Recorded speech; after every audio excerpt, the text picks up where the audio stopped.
क्रोध करने से कैसे हमारी बुद्धि का नाश होता है और क्रोध करने से हमें कैसे बहुत सारे नुकसान होते हैं, इसके बारे में समझेंगे। तो काम, क्रोध, लोभ, मोह, अहंकार, 5 विकार या 5 हमारे शत्रु हैं। तो जब हम कोई कामना रखते हैं, वो कामना पूरी नहीं होती है, तो हमें क्रोध आ जाता है, क्योंकि हम कर्म करते हैं और वो फल की इच्छा जो है वो अपने हिसाब से कर लेते हैं कि मैंने इसके लिए ऐसा कहा तो ये ऐसा ही मेरे लिए करे, जब मैं ऐसे बोल रहा हूँ तो इसका जवाब मुझे यही देगा। तो जब वो हमारी कामना जो हमने रखी है, वो व्यक्ति वस्तुओं के प्रति, संसार के प्रति, घर परिवार रिश्तेदारों के प्रति, वो पूरी नहीं होती, क्योंकि रज तम सत हर किसी का थम प्रिंट भी किसी दूसरे के साथ नहीं मिलता, तो किसी की सोच क्या किसी दूसरे से मिलेगी। इसलिए हम जैसा एक्सपेक्ट करते हैं कि हमें आगे से ऐसा रिस्पांस मिलेगा, जवाब मिलेगा। घर परिवार संसार में रज तम सत से बने इस त्रिगुणात्मक संसार में और संसारियों से, तो वैसा कामना ना पूरी होने के कारण हमें क्रोध आता है। तो क्रोध आने से एक तो हम सोचते हैं हम उस पर क्रोध कर रहे हैं तो हमारा मन शांत हो गया, लेकिन क्रोध करने से हमने जितनी भी सेवा सिमरन भक्ति का खजाना इकट्ठा किया होता है, वो उस क्रोध अग्नि में जलना शुरू हो जाता है, अपने आराध्य इष्ट के प्रति, अपने गुरु के प्रति, संतों महात्माओं के प्रति। तो हमें तो उनकी और कृपा पानी थी जिससे हमारी पात्रता बने और सेवा करके अपने बर्तन को और बड़ा करना था, ताकि हमारी वो कामना पूरी हो जाए जो भी हम ईश्वर से, धर्म अर्थ काम मोक्ष, जहाँ राधे इष्ट देव से, जहाँ अवतारों से चाहते हैं।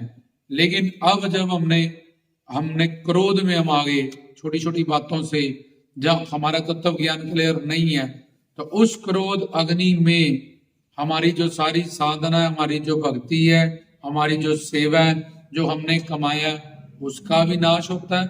तो ये हमारा नाश हो रहा, हम ज्ञानवान बनते हैं और अपने लाभ की बात सोचते हैं और अलग अलग डिजायर्स भगवान से, अवतारों से, संतों से करते हैं। उसके लिए हमें पात्रता और बर्तन बनाना होता है। उल्टा क्रोध करने से हमारी पात्रता, आमदनी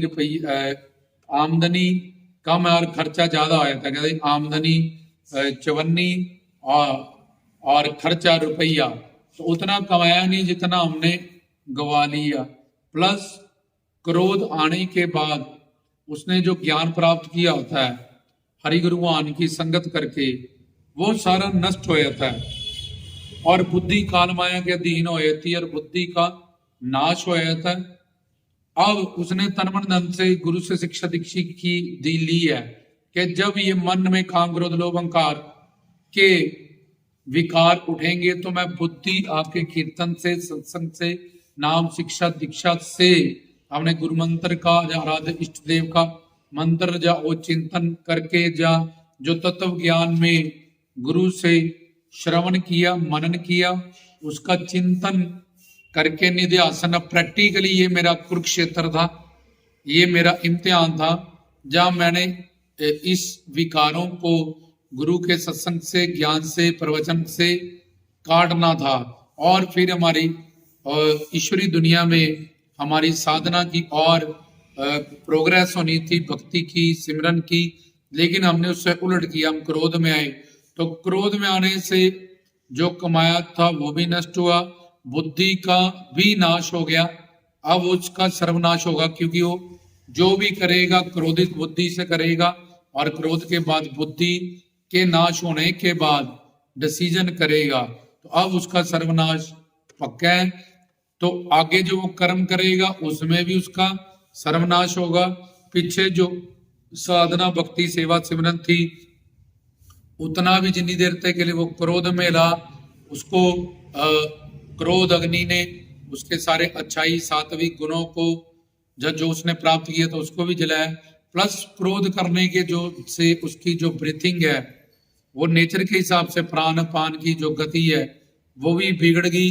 वो तेज तेज ब्रीथिंग करने लगा, जिससे उसकी आयु इस धरती पे श्वासों से सीमित है, उसकी आयु भी कम हुई। और ब्रीथिंग के बिगड़ने से फिर वात पित्त कफ ये के हमें 148 रोग जो आयुर्वेद के अपने शरीर की प्रवृत्ति प्रकृति को नहीं समझते हुए हमें जो लग जाते हैं, तो उसके प्राण पान की गति को बिगाड़ने के कारण हमें वात से जुड़े बहुत सारी बीमारियां भी हमारे शरीर में मानसिक और प्लस शारीरिक बीमारियां भी आई, आयु भी कम हुई, सेवा सिमरन भक्ति भी जाता रहा, और क्रोध में जो डिसीजन किया वो भी सारा बुद्धि के नाश होने के बाद किया, वो भी सारा गलत। और जिस पे क्रोध किया, सोचा था करके इसको बेइज्जत करके इसको नीचा दिखा के उसकी सेहत पे कोई असर नहीं हुआ, उसका कुछ नहीं किया। After all in the end सारे नुकसान तुम्हारे ही हुए, तुम्हारा टाइम वेस्ट हुआ, तो इतने बड़े नुकसान तुम्हें बताएंगे। इसलिए क्रोध आने पर, जैसा विकार उठने पर अपने गुरु के मंत्र का चिंतन करें, उनके ज्ञान सावधान हो जाएं, उनके ज्ञान को साथ पल्ले बांध लें कि ये मेरी अब रणभूमि है, कुरुक्षेत्र है, ये मेरे क्रोध के विकार उठ रहे हैं, मैंने इनको वहीं पे काटना है, क्रोध पे क्रोध करना है, इस क्रोध पे आग पे पानी डालना है, ना कि घी डालना है। लोग सोचते हैं वो बोल रहा है मैं नहीं बोलूंगा तो और ज्यादा काम, हालांकि एक बोलता है और दूसरा चुप करता है, तो बात वहीं पे खत्म हो जाती है, दोनों के बोलने से बढ़ती रहती है, बढ़ती रहती है, बढ़ती रहती है। तो इन बातों का जो तुमसे लोग एक्सपेक्ट करते हैं, तुम भी लोगों से जो एक्सपेक्ट करते हो, तुमसे भी कुछ एक्सपेक्टेशंस वो रखते हैं। तो इसलिए कामना, अपनी ही कामना की पूर्ति के कारण हम क्रोध करते हैं, लेकिन कर्म करना हमारे हाथ में है, फल हमारे हाथ में नहीं है। इसलिए कर्म सावधानी से करें, अपने पूरे एफर्ट से, फोकस से करें, लेकिन उसके फल से जो आसक्ति है वो हटा के रखें, ताकि क्रोध ना आए। अगर क्रोध आ भी जाए तो उसको अपनी बुद्धि के साथ, अपने गुरु के दीक्षित मंत्र के साथ और गुरु की शिक्षाओं का चिंतन करके उस वक्त सावधान होके, अलर्ट होके इस विकारों को काटें और अपने आप जिंदगी में होने वाले इतने नुकसानों से बचें। क्योंकि वो एक लहर है, एक भाव है, एक विकार है। अगर तुम उसको कंटिन्यू करते रहोगे, चिंतन करते रहोगे, वो तुम पे हावी हो जाएगा। अगर तुमने उसको काट दिया उस वक्त, तो वो तुम्हारा कुछ नहीं बिगाड़ पाएगा। ऐसे ही काम, क्रोध, लोभ, अहंकार, जब भी इसके विकार उठे, उसकी धाराएं ना बनाएं, आगे से आगे, आगे से आगे। जैसे साड़ी में आग लगी है, उसी वक्त उसको बुझाना जरूरी होता है, इससे पहले सारा शरीर जल जाए।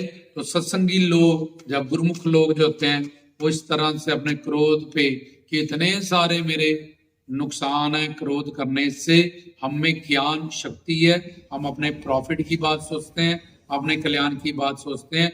अगर कहीं क्रोध करें भी बच्चों को, छोटों को, लेकिन मन में शांति रखें, सिर्फ जुबान से वो वाक्य बोले, अंदर की सुख शांति प्रेम आनंद खराब नहीं होना चाहिए। क्योंकि संसार में रहने के लिए कहीं कहीं अपने जो छोटों को, बच्चों को, जालात के हिसाब से हमें क्रोध, लेकिन अंदर मन का टिकाव रखें, शांति रखें, अंदर क्रोध अग्नि ना जलने दें, अंदर प्रेम अग्नि, ईश्वर की संजोग, जहाँ विरहा अग्नि, उसके चिंतन से, प्रेम से जुड़े रहें, और बाहर सिर्फ क्रोध की क्रिया ही करें जहाँ आवश्यक हो। तो राम जी दास की तरफ से जय बाबा जी।